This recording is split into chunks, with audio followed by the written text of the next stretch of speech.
Bismillahirrahmanirrahim. Assalamualaikum warahmatullahi wabarakatuh. Sebelumnya, perkenalkan nama saya Aib Hanifatur Rahman. Saya di sini mewakili kelompok 2 kelas B1 PJJ PAI akan mempresentasikan mengenai sistem penilaian atau asesmen dalam pembelajaran PAI, Pendidikan Agama Islam. Terima kasih juga kepada dosen pengampu Ibu Nanin Sumiarni SPDI MAG. Selanjutnya kelompok 2 beranggotakan 7 orang.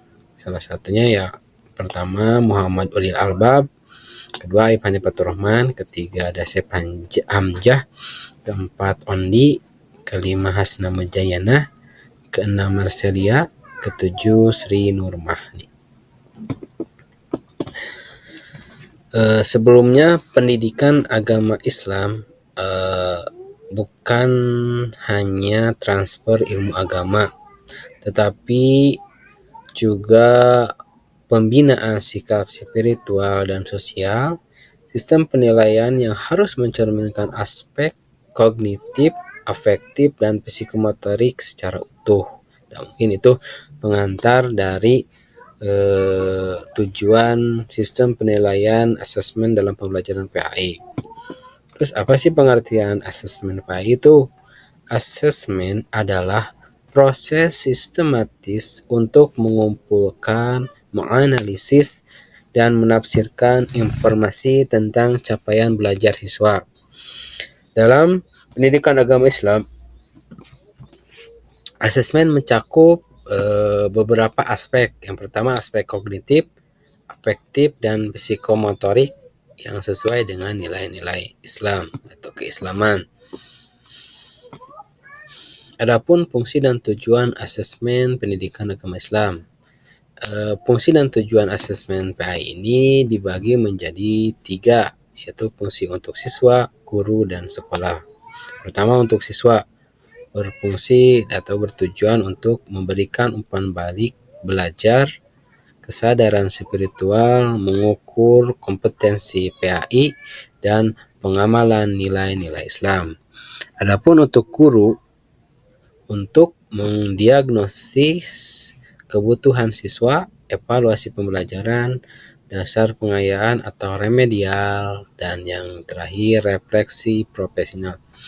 Untuk sekolah atau madrasah sebagai kontrol mutu pendidikan agama Islam, pengembangan budaya religius, data evaluasi kurikulum, dan yang terakhir pembinaan karakter Islami di sekolah atau madrasah.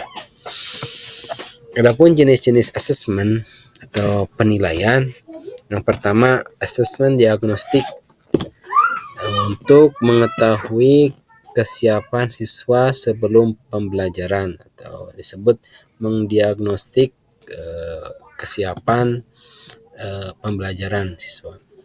Terus selanjutnya asesmen formatif, umpan balik selama proses pembelajaran. Asesmen sumatif, nah, ini evaluasi akhir capaian kompetensi peserta didik. Selanjutnya teknik dan instrumen penilaian. Penilaian itu terbagi menjadi 3, yakni kognitif, afektif, dan psikomotorik. Kognitif adalah penilaian sifat tulis, lisan, bisa berupa pilihan ganda atau uraian. Terus untuk afektif itu biasanya observasi, jurnal, atau wawancara. Psikomotorik, praktek, portofolio, atau proyek dari proyek.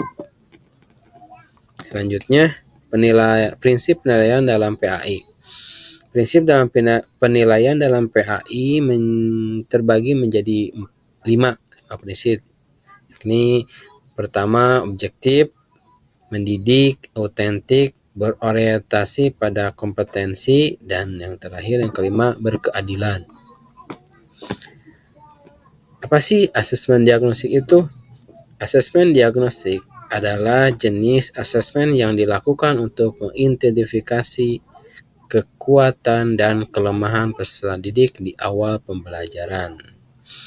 Jadi mendiagnostik kemampuan atau kelebihan dan kemampuan peserta didik di awal pembelajaran sehingga dapat mengumpulkan data tentang peserta didik tersebut.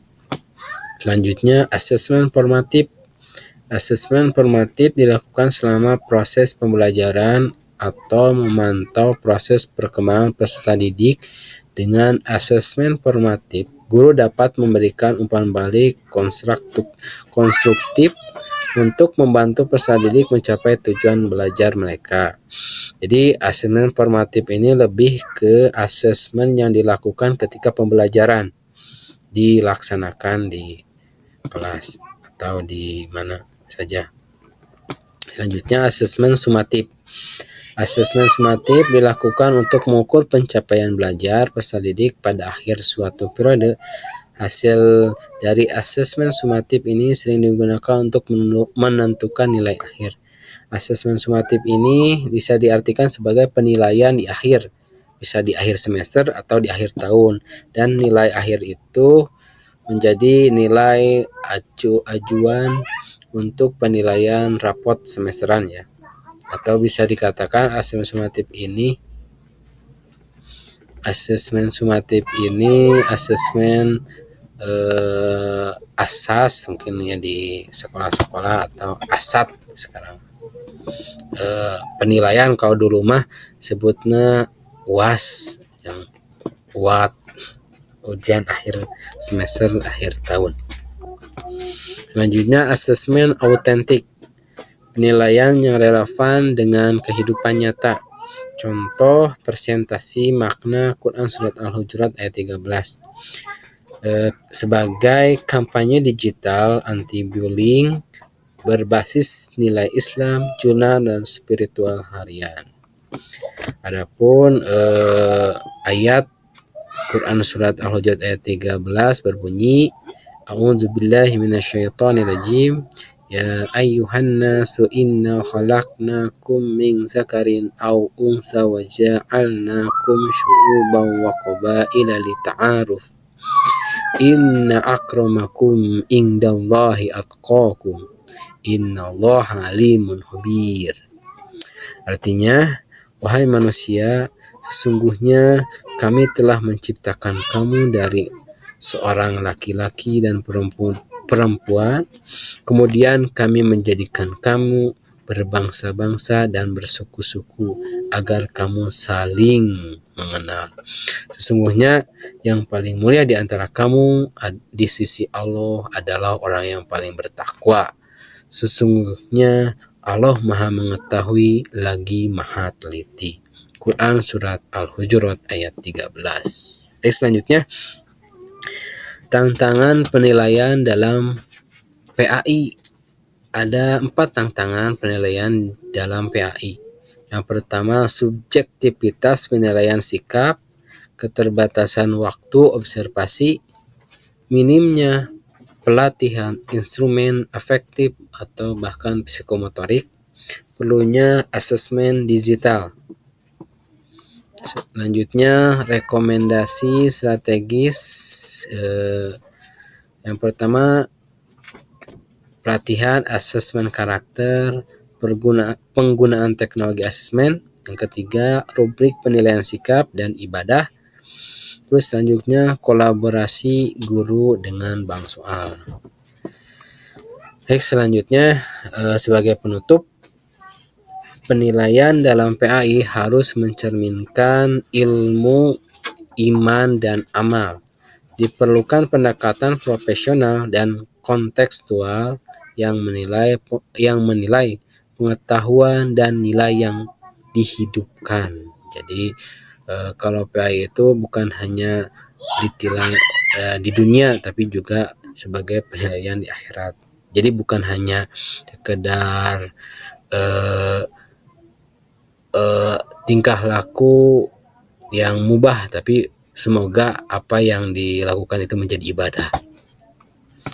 Baik, terima kasih. Jazakallahu khairan katsira. atas kesempatannya. Mohon maaf apabila ada salah-salah kata, mungkin itu datangnya dari saya sendiri. Ditutup saja dengan doa, aku qouli hadza wa astaghfiruhu li wa lakum. Assalamualaikum warahmatullahi wabarakatuh.